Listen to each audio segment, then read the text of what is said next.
Hello friend, I welcome you all on the platform of Marco Sir YouTube channel. This is Sachin Sir.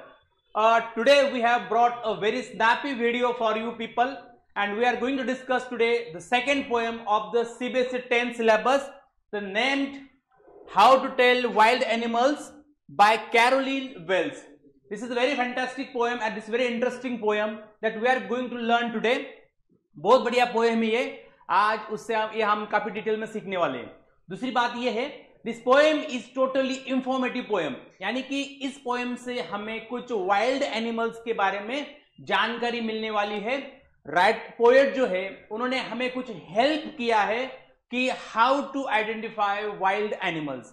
Wild animals को हम कैसे identify कर सकते हैं, उन्होंने कुछ हिंट दिया है. Though we don't know anything about wild animals, she is able to give you some hint on the basis of which we are ready to identify them easily. So हम उसके हिसाब से उनको आइडेंटिफाई कर सकते हैं. उन्होंने कुछ ट्रिक्स दिए हमें, वो इस पोएम में मेंशन किए. इसलिए this poem is totally we can say as a informative poem, a information based poem है. ठीक है, तो ये हम आज यहाँ पे डिस्कस करने वाले हैं.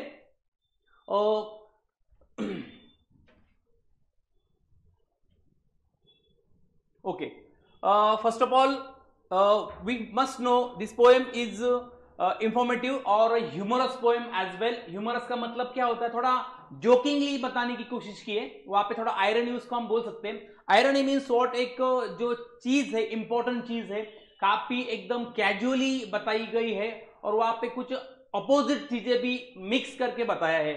जनरली उसको हम क्या बोलते हैं, आयरनी बोलते हैं. यानी कि एकदम जोकिंगली बताया है कि भाई हाँ, अगर आपके ऊपर टाइगर अटैक कर रहा है, लेपर्ड अटैक कर रहा है, तो आप मर रहे होंगे, तो अब आप उस टाइम कैसे आइडेंटिफाई कर सकते हो उसको. यानी ये चीजें थोड़ा जोकिंगली मैनर से बताया है. यहाँ पे थोड़ा ह्यूमरस है, we can say as a sense there is a touch of humour.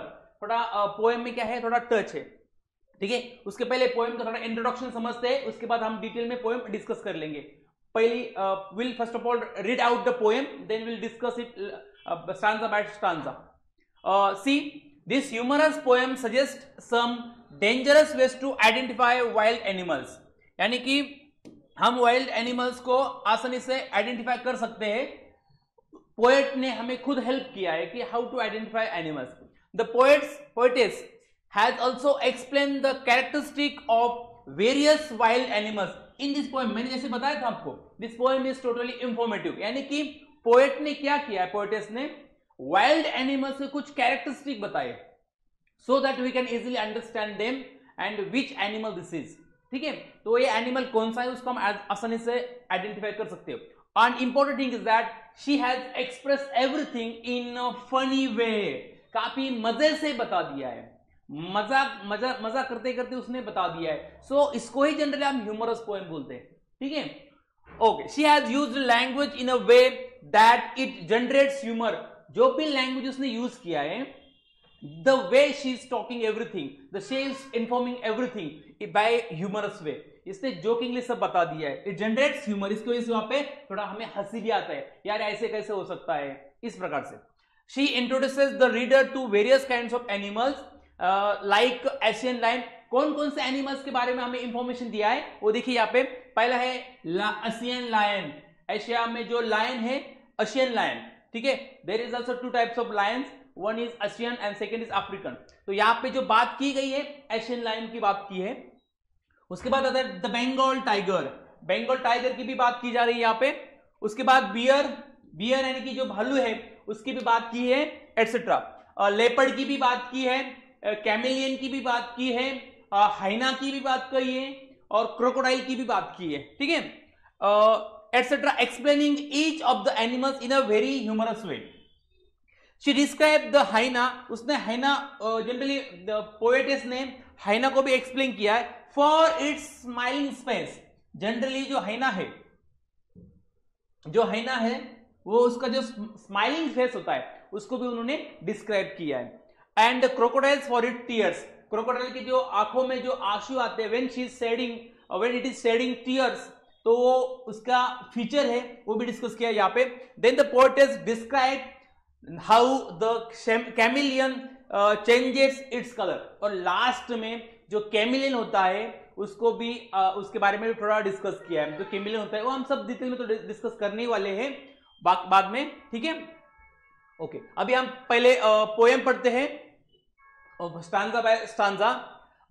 If you ever should go by chance to jungles in the east, यहां से पोएम स्टार्ट होता है। यानी पोएट जो बोल रहा है कि अगर पोएटेस आपको इंफॉर्म कर रही है, बता रही है कि by chance if you ever go by chance to jungle in the east, यानी कि ईस्टर्न साइड के जंगल में अगर जाते हो, for example India is in eastern side, India कहां पे है, ईस्टर्न साइड में, अगर आप उस जंगल में अगर जाते हो, and if there you should you advance a large and tawny beast, if he roars at you as you are in dying, you will know it is an Asian lion. Yani in the first stanza, poetess has given information about Asian lion. यहाँ पे Asian lion के बारे में information दी है। अभी फिर से हम देखते हैं पोएटेस ने क्या बोला है। If you ever should go by chance to jungle in the east, अगर आप ईस्टर्न साइड के जंगल में आप जाते हो अगर, तो if there should to you advance a large tawny beast, आपको यहां पे येलोइश ब्राउन कलर का एक वाइल्ड एनिमल मिल सकता है। ब्राउन कलर है उसका, वाइल्ड एनिमल है, आपको मिल सकता है। And if he roars at you, शायद वो आपको देख के दहाड़ सकता है। रोरिंग का मतलब होता है स्नार्लिंग, दहाड़ना, बड़ा सा आवाज करना।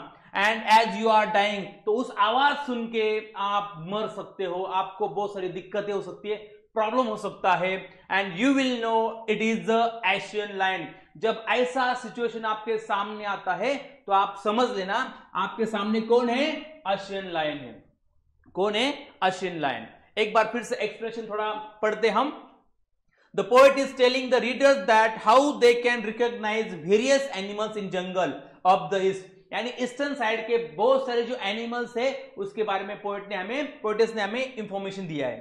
सो in first stanza she says that if the reader come across animals, अगर हमारे सामने कुछ ऐसे एनिमल्स आते हैं ईस्टर्न साइड में, अगर हम जाते हैं तो उसका स्किन कैसा है, येलोइश ब्राउन है, येलोइश ब्राउन। अगर उसका जो स्किन है येलोइश ब्राउन है, and if it roars at him, अगर हमें देखकर, किसी को देख के अगर वो दहाड़ता है strongly, that he can die out of fear, और अगर उस दहाड़ का आवाज सुन के कोई डर में घबराता है, उसको मरने का डर लगता है, तो समझ लेना it means that he has encountered Asian animal. तो समझ लेना हमारी मुलाकात किससे हुई है, एशियन लायन से हुई है।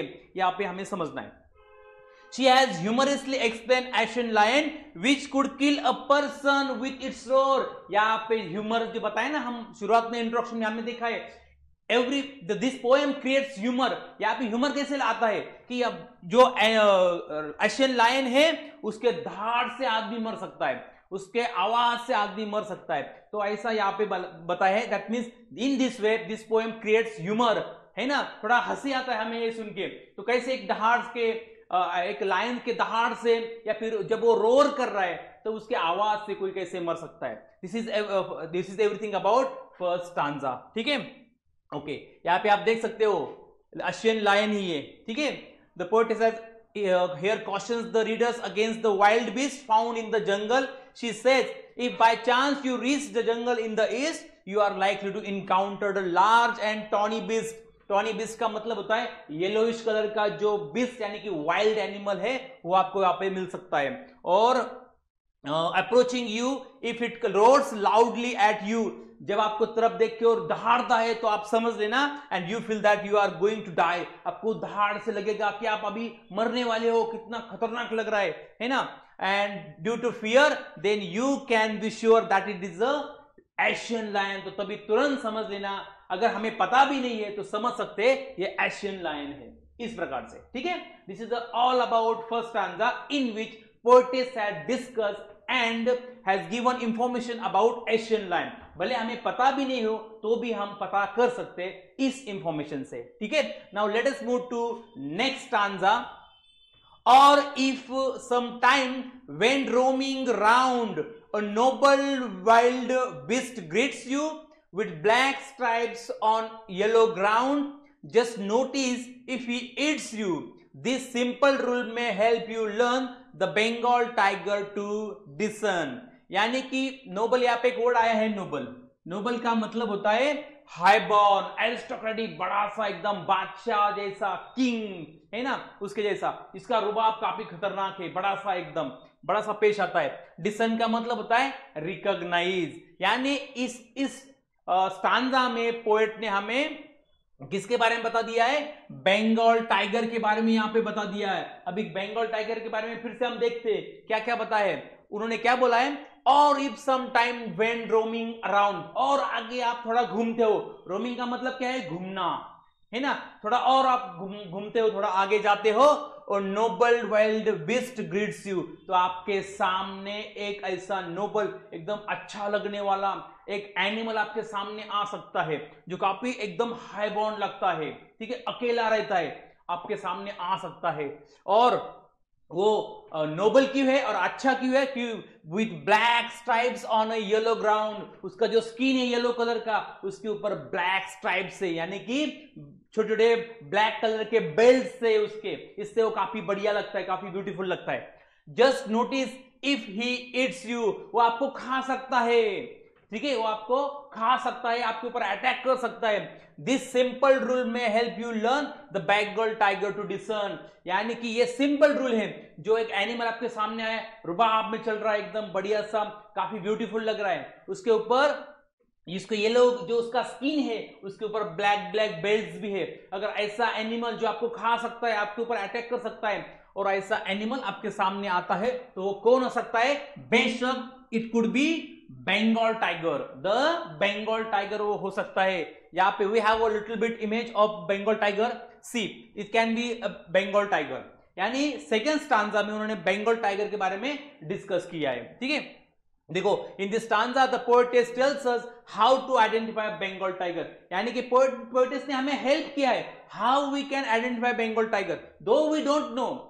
भले हमें अगर पता नहीं है कि भाई बंगाल टाइगर कैसे होता है, कौन होता है, कैसे होता है, पता ही नहीं है, तब अगर ये इंफॉर्मेशन से हमें पता चल सकता है कि हमारे सामने जो आया है वो बंगाल टाइगर हो सकता है ना.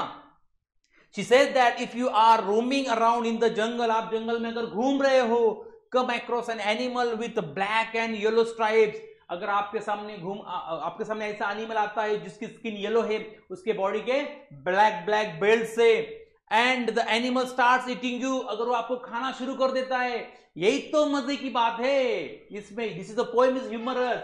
और हाउ इज दिस पॉसिबल? यहाँ पे आयरनी भी आया है. यार कैसे हो सकता है? आप खा रहे, वो आपको खा रहा है, तब उसको आप कैसे आइडेंटिफाई कर सकते हो? Isn't it? It's joking. Then this simple rule will teach you that it is a Bengal tiger. Humorous बात यही तो है, जब वो आपको खा रहा है तब आप उसको आइडेंटिफाई करोगे, यार ये तो बंगाल टाइगर है ना. It's joking. That is this is humorous. Okay, it's all about second stanza and it is about a Bengal tiger. Poetess has help us to identify Bengal tiger. In this way we can identify the Bengal tiger. ठीक है. Next, third stanza. If strolling forth a beast you view, whose hide with spots is peppered, as soon as he has leapt on you, you will know it is the leopard. यहाँ पे leopard की बात की है. Twill do no good to roar with pain, he'll only leap and leap again. In this stanza, poetess has given information about a leopard. यहाँ पे leopard की बात की है थर्ड स्टांजा में. उन्होंने हेल्प किया है हमें कि हाउ टू आइडेंटिफाई leopard, और leopard कैसा हो सकता है वो देखिए, फिर से हम डिस्कस कर लेते हैं.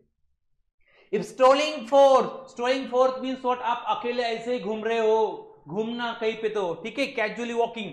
A beast you view, आपके सामने एक ऐसा वाइल्ड एनिमल आ सकता है. Who hide with spot is peppered, यानी उसके बॉडी पे सब स्पॉट है, सब ऐसे डॉट डॉट डॉट जैसे लगता है.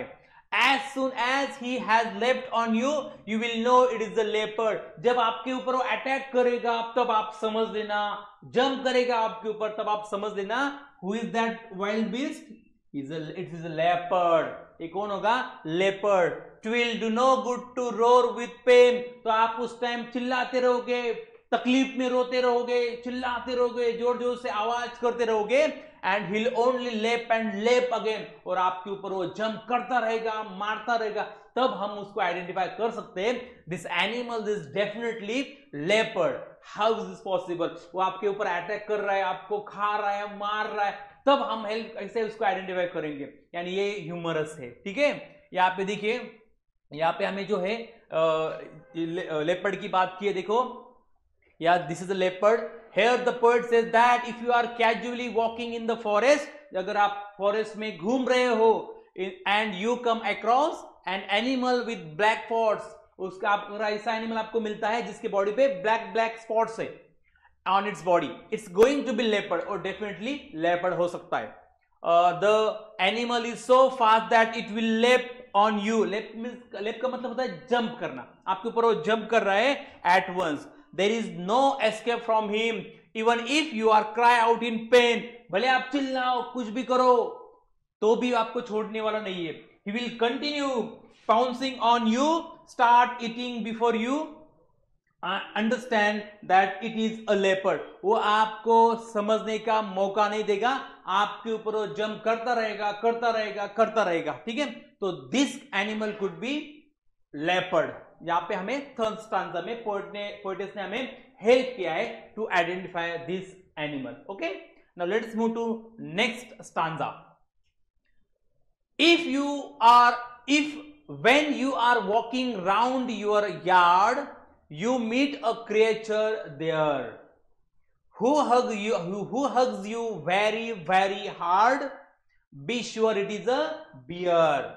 If you have any doubts, I guess he will give you just one more caress. है ना, यहाँ पे in this stanza poetess has expressed about a bear, यानी कि भालू के बारे में बात किया है, जो बियर है वो, ठीक है, उसके बारे में बात किया है। देखो अभी हाउ टू आइडेंटिफाई बियर को कैसे आइडेंटिफाई कर सकते हैं हम, ऐसा पोएट ने हमें बताया, कुछ इंफॉर्मेशन यहाँ पे दी है। If you are walking round your yard, you meet a creature there. अगर आप बैकवर्ड यानी कि लॉन एरिया ऑफ हाउस, अगर आपके घर के आजू बाजू में आप कहीं कैजुअली घूम रहे हो ऐसे, तब you meet a creature there, आपके सामने एक हाथ को ऐसा एनिमल आ सकता है जो शायद बियर हो सकता है, लेकिन हम उसको कैसे आइडेंटिफाई करेंगे? देखो, who hugs you very very hard, वो आपको काफी टाइट गले लगाएगा, टाइट गले लगाएगा एकदम, आपको आपके गले आ जाएगा वो, ठीक है। Be sure it is a bear, तो समझ सकते हो हम उस टाइम वहां पे वो बियर हो सकता है, यानी भालू हो सकता है। If you have any doubts, I guess he will give you just one more caress. अगर आपको कभी कभी डाउट भी आ सकता है ये क्या है, कौन सा एनिमल है, समझ लेना, अगर वो फिर से आपको टाइट हग कर रहा है, टाइटली गले लगा रहा है, छोड़ ही नहीं रहा, आपको लगेगा कि शायद मुझे प्यार से गले लगा रहा है, लेकिन उसका जो गले लगाने का तरीका जो प्यार का लग रहा है, प्यारा लग रहा है, वो आपके लिए हार्मफुल हो सकता है। शायद वो आपको मारने के इरादे से आपको हग कर रहा है, तो समझ लेना ये कौन सा एनिमल है, दिस इज अ बियर, वो भालू हो सकता है। यहाँ पे हमें ये समझना है, ठीक है, दिस इज अ बियर, ये बियर है, इस प्रकार से वो हमें गले लगा सकता है। हमें लगेगा अरे ये तो हमें काफी प्यार से, और जो हग किया उसने बहुत प्यारा है, लेकिन नो, शायद वो आपको मारना चाह रहा होगा, इसीलिए उसने आपको केरेस किया है, हग किया है। यहाँ पे हमें ये समझना है। In this stanza Caroline Wells जो पोएटेस है, उन्होंने बताया है, while you are walking around in your yard, अगर आपके घर के आजू बाजू में आप घूम रहे हो, you may meet a creature there, when this creature hugs you very tightly, जब आपको हग कर रहा है काफी tightly, then you can be sure that it is a bear, तब आपको पता होना चाहिए ये बियर है। If you have any doubt you in your mind, अगर फिर भी आपको डाउट लग रहा है, then he will just give you another tight hug, वो आपको फिर से टाइट हग कर सकता है, तो डेफिनेटली उस टाइम समझना है ये बियर ही है। This hugs may seem friendly but it can be fatal, आपको लगेगा ये यानी जो पेश आ रहा है, आपको हग कर रहा है, वो फ्रेंडली हो सकता है, but there are no chances to be it as a friendly hug, वो शायद फ्रेंडली हग नहीं हो सकता, वो क्या हो सकता है, फैटल, आपको मारने के इरादे से वो गले लगाया होगा उसने। यहां पे हमें ये समझना है, ठीक है। This is the first stanza. Now let us move to next stanza. दो to distinguish beast of prey, a novice might nonplus the crocodile you always may tell from the hyenas thus. Hyenas come with merry smiles, but if they weep, they are crocodiles. In this stanza, poetess has given information about two wild animals. First of them is hyena and second one is crocodile. यहाँ पे hyena की और crocodile की बात की है, तो कैसे हम उसको आइडेंटिफाई कर सकते हैं, देखिए फिर से देखिए। Though to distinguish beast of prey और novice might nonplus। novice का मतलब होता है कुछ नया आदमी जिसको कुछ पता ही नहीं है, ऐसा आदमी। जो नोविस है, नया आदमी है जिसको वाइल्ड एनिमल के बारे में आइडिया नहीं है, ऐसा आदमी अगर आता है, घूमता है, अगर वो कुछ उसको अगर क्लासिफिकेशन करना है, एनिमल्स को आइडेंटिफाई करना है, तो उसको द क्रोकोडाइल यू ऑलवेज में टेल फ्रॉम द हाइनास दस, यानी क्रोकोडाइल में और हाइना में डिफरेंस बताया पोएटिस ने, और वो डिफरेंस क्या है वो यहाँ पे देखिए। हाइनास कम विथ अ मेरी स्माइल, हाइना स्माइल करता है, अपने दांत दिखाता है, स्माइल करता है जोर से। और crocodile if they weep they are crocodiles, अगर कोई ऐसा एनिमल है उसको आंखों से पानी आ रहा है, tears, it is shedding tear, then समझ लेना वो क्रोकोडाइल हो सकता है, ठीक है। यहाँ पे हाइना की स्माइल के बारे में बोला है, दांत दिखाता है, स्माइल करता है ह्यूमन बीइंग जैसा, और क्रोकोडाइल उसके आंखों से आंसू आते हैं, ये हमें समझना है, ठीक है। यहाँ पे हम दोनों देखेंगे, देखिए यहाँ पे दिस इज द हाइना, हमेशा इस प्रकार से स्माइल करता है, और एक क्रोकोडाइल है उसके आंखों से आंसू आते, she it is shedding tears all the times, ठीक है। और ये हाइनाज है, before they hunt, before they hunt, और ये इंडिकेशंस उनके शिकार करने से पहले कभी कभी ये हंसते, अपने दांत दिखाते, और ये क्रोकोडाइल्स अपने टीयर्स अपनी आंखों से आ जाते हैं, ठीक है। तो क्या दिया उन्होंने इस स्टांजा में? The poetess says that sometimes it becomes quite difficult for a novice, यानी कि बिगिनर या फिर नया आदमी जिसको कुछ पता ही नहीं है एनिमल्स के बारे में, to differentiate between the different wild animals। अगर हमें डिफरेंट एनिमल्स के बारे में पता नहीं है, अगर हमें क्लासिफिकेशन करना है, आइडेंटिफाई करना है, तो पोएटेस ने हमें थोड़ा हेल्प किया है। He may not be able to distinguish between hyena and crocodile। अगर हमें पता नहीं हाइना कौन सा है और क्रोकोडाइल कौन सा है, दोनों एनिमल में अगर हम डिफरेंशिएट कर ही नहीं पा रहे, तो पोएटेस ने हमें हिंट दिया है, कौन सा, देखिए। So the poet help us to differentiate a crocodile from the hyena. She says that hyena always laughs at it swallows its victim। यानी हाइना किसी भी शिकार को खाने से पहले स्माइल करता है, यानी कि उसको इंडिकेशन है, लेकिन हमें वो स्माइल लगता है, वो अपने दांत दिखाता है, ठीक है, चिल्लाता है वो। And crocodile on the other hand is said to shed tears while eating its. जब वो किसी को खा रही है तो उसका आंखों से पानी आता है, इट इज शेडिंग टीयर्स। तो ये भी हमें यहाँ पे समझना है, यानी पोएटेस ने हमें कहीं ना कहीं हेल्प किया है काफी जबरदस्त। That is why this poem is informative poem, इसलिए तो ये पोएम कैसी है, इंफॉर्मेटिव पोएम है ना। The true next stanza, the true chameleon is small. Chameleon means what, रंग बदलू गिरगिट। गिरगिट आपने सबने देखा होगा, उसकी बात कर रहे हैं हम। मैं आपको इमेज दिखाऊंगा, don't worry about it. A lizard sort of things, एक लिजर्ड का ही टाइप है। She hasn't in it ears at all and not a single wing. If there is nothing on the tree it is the chameleon you see. बहुत अच्छा information दिया उन्होंने, देखो chameleon की बात की है, it is a chameleon. The true chameleon is small a lizard sort of thing, यानी कि एक प्रकार की लिजर्ड ही है, छोटी सी कैमिलियन है ये। He hasn't any ears at all, उसको कान नहीं रहते, and not a single wing, उसको पंख भी नहीं रहते हैं, ठीक है। And if there is nothing on the tree it is chameleon you see. अगर आप किसी पेड़ पे देखते हो, ट्री पे देखते हो, अगर आपको लग रहा है ट्री पे कोई नहीं है, पेड़ पे कोई नहीं है, लेकिन वहां पे कैमिलियन हो सकता है। क्यों? क्योंकि it changes its colour according the surface on which she is walking, it is walking. यानी कि जो सरफेस में वो चल रही है कैमिलियन, उस सरफेस के अकॉर्डिंगली वो अपना कलर जो है खुद को चेंज करती रहती है। यानी कि हमें समझ में भी आएगा, अगर वो पत्ते यानी जो पेड़ के पत्ते हैं ग्रीन कलर के, उनके ऊपर अगर बैठती है तो उनको ग्रीन कलर आ जाएगा। हम यहाँ पे देखिए, हम यहाँ पे देख सकते हैं, ठीक है। ये सब जो है यहाँ पे देखिए, ये कैमिलियन है जो अपना जो कलर है चेंज करता रहता है, ठीक है।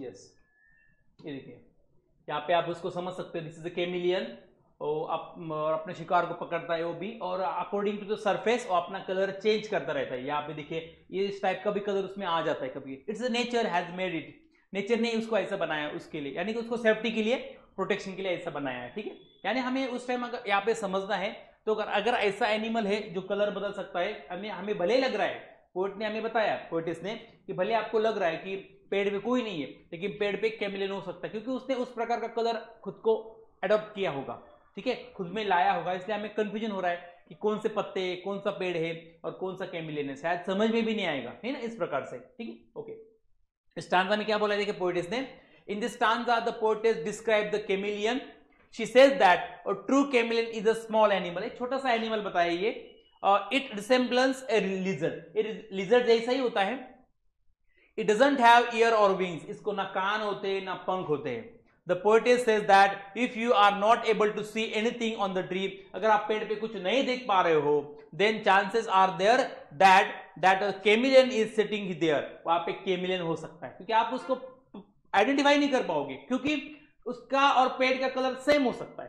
That is why the chameleon is a master of camouflage as it changes colour as per its surrounding, surrounding के हिसाब से, सरफेस के हिसाब से वो अपना कलर चेंज करता रहता है। Thus it is difficult to spot it, इसलिए हम उसको स्पॉट नहीं कर सकते, आइडेंटिफाई नहीं कर सकते।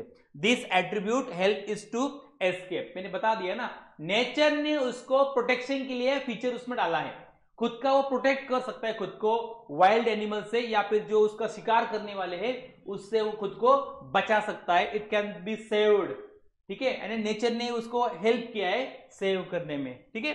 This is all about the poem.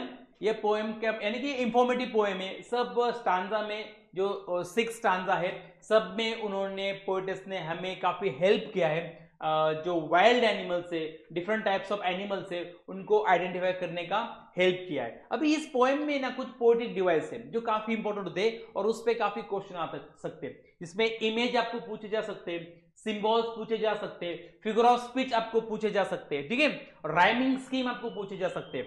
यहाँ पे राइमिंग स्कीम की बात करेंगे हम, तो यहाँ पे जो राइमिंग स्कीम है वो है ABABCC, उसका कौन सा राइमिंग स्कीम है, ABABCC, ये आपको यहाँ पे समझना है। अभी यहाँ पे इस पोएम में ना एक फिगर ऑफ स्पीच जो यूज किया, ऐसे बहुत सारे फिगर ऑफ स्पीच डिस्कस किए, वो हम सब देखेंगे, लेकिन उसमें से एक फिगर ऑफ स्पीच आया है ऑक्सीमोरन। ये ऑक्सीमोरन होता क्या है वो पहले देख लीजिए। ऑक्सीमोरन, ऑक्सीमोरन क्या होता है, इट कंबाइंस कॉन्ट्राडिक्टरी और opposite terms to create a new phrase that expresses a paradoxical idea, यानी ऐसे वर्ड यूज करता है साथ में पोएट जो एक दूसरे के अपोजिट में होते हैं, तो उसको ही बोलते हैं ऑक्सीमोरन, और उसको हम पैराडॉक्स भी कभी कभी बोलते हैं, ठीक है। देखिए यहाँ पे पोएट ने क्या बोला, यहाँ पे नोबल विल्ड बीस्ट, नोबल भी बोला है और वाइल्ड बीस्ट भी बोला है, तो ये दो वर्ड जो है एक दूसरे के अपोज में, अपोजिट टू ईच अदर। देखो वर्ड नोबल का मतलब क्या होता है, noble implies a sense of honour, dignity and grace, wild यानी ऑनर की बात हो रही है, डिग्निटी की बात हो रही है, यानी कुछ अच्छाई की बात हो रही है। On the contrary wild beast suggest an untamed savage animal, जो भयानक एनिमल है, खतरनाक एनिमल है, उसके बारे में बता रहा है। यानी ये जो नोबल और वाइल्ड एनिमल बीस्ट एक दूसरे के अपोजिट में है, उसको हम बोलते हैं ऑक्सीमोरन, ठीक है। ये फिगर ऑफ स्पीच है जो हमें यहाँ पे समझना है, ठीक है। यहाँ पे अब नेक्स्ट हम फिगर ऑफ स्पीच देखते हैं, मेटाफर। इस पोएम में मेटाफर भी डिस्कस किया है। मेटाफर का क्या मतलब होता है, जब हम दो चीजों में डायरेक्ट कंपैरिजन बताते हैं, डायरेक्ट कंपैरिजन करते हैं, तो उसको हम जनरली बोलते हैं मेटाफर।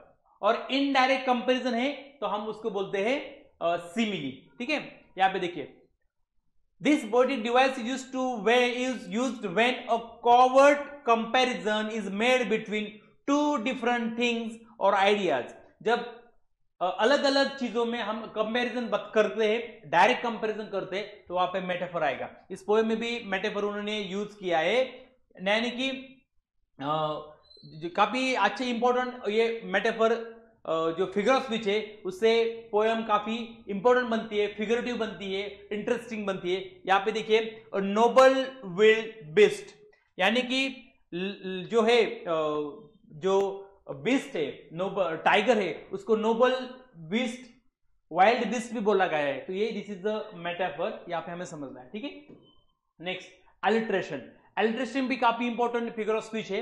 अलिट्रेशन में जनरली क्या आता है, जब कोई भी पोएम के सेंटेंस में, स्टांजा में कभी जो सेंटेंस रहते हैं, एक ही सेंटेंस में कभी कभी क्या होता है, कुछ ऐसे वर्ड होते हैं जिनका फर्स्ट लेटर जो होता है वो सेम सेम रहता है, तो उसको हम जनरली एलिट्रेशन बोलते हैं। ठीक है, तो यहां पे देखिए, रोमिंग राउंड, ठीक है, रोमिंग राउंड, ऐसे जो है देखिए यहाँ पे R R is repeated, R R यहाँ पे रिपीट हो चुका है। ठीक है, दूसरा रोमिंग साउंड, यही मैं जो बता रहा था, रोमिंग साउंड, आर आर यहाँ पे रिपीट हो चुका है। ठीक है, this is the alliteration. Alliteration में जो फर्स्ट लेटर होता है वो रिपीट होता है, ये हमें यहाँ पे समझना है। ठीक है, उसके बाद रिपीटेशन, ये एक फिगर ऑफ स्पीच है जो काफी इंपॉर्टेंट है। रिपीटेशन में जनरली क्या होता है, रिपीटेशन में होता है पूरा वर्ड ही एक ही सेंटेंस में कभी कभी रिपीट होता है, सेम वर्ड रिपीट होता है। ठीक है, तो आपको यहाँ पे समझना है। ठीक है, यहाँ पे लेप लेप जो आया है वो रिपीट हो चुका है, 2 बार आया है। यहाँ पे दूसरा वेरी वेरी, ये जो वर्ड है वो भी रिपीट हो चुका है, उसको हम जनरली रिपीटेशन बोलते हैं। ठीक है, ओके, नेक्स्ट पर्सोनिफिकेशन। पर्सोनिफिकेशन काफी इंपॉर्टेंट है। जब हम किसी भी लिविंग एक्सेप्ट ह्यूमन बीइंग और नॉन लिविंग ऑब्जेक्ट, उसमें अगर हम personification means what, human being की क्वालिटी दिखाते हैं उसमें, तो उसको हम जनरली पर्सोनिफिकेशन बोलते हैं। ठीक है, देखो यहाँ पे, this poetic device is used to bestow human qualities on something that is not human, जो ह्यूमन नहीं है लेकिन उसमें अगर हम ह्यूमन क्वालिटीज दिखाते हैं जनरली उसको हम पर्सोनिफिकेशन बोलते हैं। यहां पे देखिए, हाइना, क्रोकोडाइल, उनके लिए पोएट ने एक वर्ड यूज किया है, ही, उनको ही बोला है। जनरली हम जो एनिमल्स होते हैं उनके लिए जो प्रोनाउन यूज करते हैं वो होता है इट। ठीक है, लेकिन यहाँ पे उनको ही बोला है, और ही हम जनरली ह्यूमन बीइंग के लिए यूज करते हैं, इसलिए यहाँ पे पर्सोनिफिकेशन है। दूसरी बात, स्माइलिंग की क्वालिटी ह्यूमन बीइंग की है, इट्स नॉट क्वालिटी ऑफ हाइना, लेकिन फिर भी बताया ऐसा। दूसरा, वीपिंग, रोने का भी एक क्वालिटी किसका होता है, ह्यूमन बीइंग का होता है, इट्स नॉट अबाउट क्रोकोडाइल।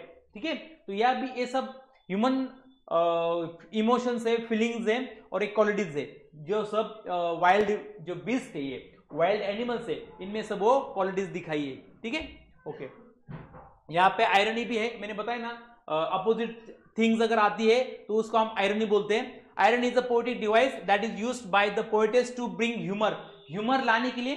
ठीक है, और सटायर ऑन समबडी और समथिंग, जब हम कभी ह्यूमर यूज करते हैं तो उसमें जनरली आयरनी आता है यहाँ पे। ठीक है, यहाँ पे देखो, यानी कि पोएट ने क्या बोला है, नोबल भी बोला है और वाइल्ड बीस्ट भी बोला है। ठीक है, और ये आपको ग्रीट करेगा इस प्रकार से, he will give you just one more caress, वो आपको एक आपका अच्छा केयरेस देगा।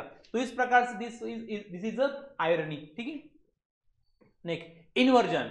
इन्वर्जन क्या होता है, the format of the sentence has been change, जब सेंटेंस का जो स्ट्रक्चर होता है ना, जिसको हम सब्जेक्ट, वर्ब एंड ऑब्जेक्ट बोलते हैं, कभी कभी पोएट क्या करता है, उसको फिगरेटिव बनाने के लिए, कुछ इंपैक्ट बनाने के लिए, इंप्रेशन बनाने के लिए उसका जो सीक्वेंस होता है वो चेंज करता है, उसको जनरली बोलते हैं इन्वर्जन। तो इसमें देखो एक सेंटेंस दिया है उन्होंने, and if there should to you advance, उसका फॉर्मेट उन्होंने चेंज कर दिया है। ठीक है, दूसरा देखो यहाँ पे, the Bengal tiger to discern, the Bengal tiger to discern, यानी कि सेंटेंस कैसे होना चाहिए actual, to discern Bengal tiger, to discern Bengal tiger, इस प्रकार से होना चाहिए। ठीक है, तो ये इसको बोलते हैं इन्वर्जन। नेक्स्ट, पोएटिक लाइसेंस, ये भी बहुत इंपॉर्टेंट एक फिगर ऑफ स्पीच है, poetic licence. Poetic licence means what, poet को एक प्रकार का अधिकार मिला है, राइट मिला है कुछ भी चेंज करने का, किसी का भी नाम चेंज करने का, वर्ड का स्पेलिंग चेंज करने का, सिर्फ एक इंप्रेशन बनने के लिए, पोएम को फिगरेटिव बनाने के लिए, ठीक है, इंटरेस्टिंग बनाने के लिए। कभी कभी पोएट ऐसा करता है, उसको ही बोलते हैं पोएटिक लाइसेंस। यहां पे देखिए उन्होंने जो वर्ड है लेफ्ट, इसका स्पेलिंग कैसे लिखा है, LEFT लिखा है, लेकिन कौन सा होना चाहिए, LEFT, लेफ्ट होना चाहिए, लेकिन उन्होंने इंप्रेशन बनने के लिए और एक फिगरेटिव बनाने के लिए और उसको लेफ्ट कर दिया है, ठीक है। तो और एक फिगर स्विच उसमें आया है एसोनेंस।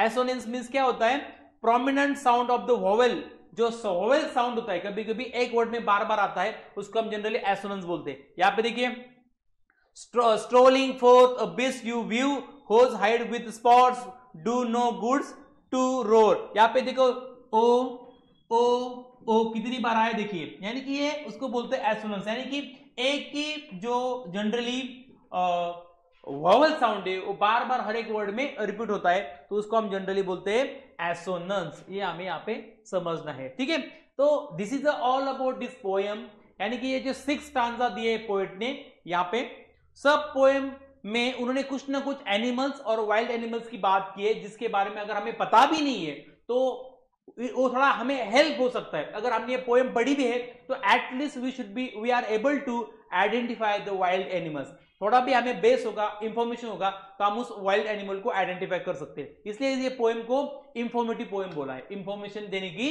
पोएट ने कोशिश की है, ठीक है। तो यहाँ पे हम रुकते हैं। तो हमने जो पोएम थोड़ा डिटेल में डिस्कस किया है, यानी कि पोएम को स्टांजा बाय स्टांजा भी समझाए और उसमें जो पोएटिक डिवाइस आए वो भी हमने डिस्कस किए, ठीक है। तो आई होप आपको ये वीडियो पोएम आपको समझ में आई होगी, ये वीडियो इंटरेस्टिंग लगा होगा।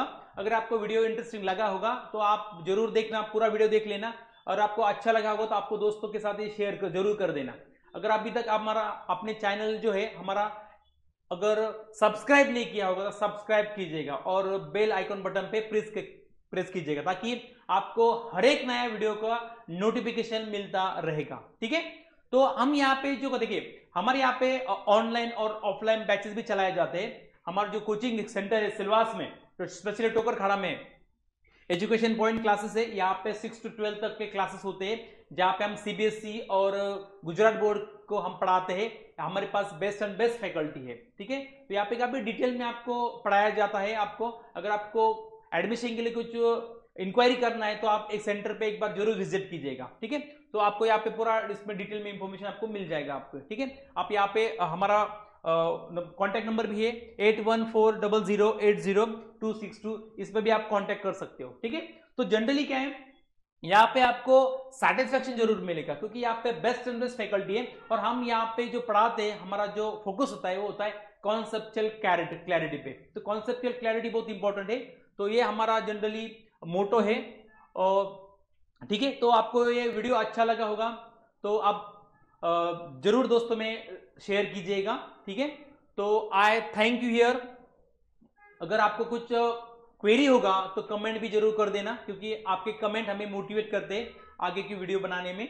कुछ प्रॉब्लम होगा तो कमेंट जरूर कीजिएगा, उस कमेंट को हम, उस प्रॉब्लम्स को हम, उस क्वेश्चन को हम नेक्स्ट वीडियो में जरूर सॉल्व करने की कोशिश करेंगे। तो ठीक है, आई थैंक यू हियर। जय हिंद।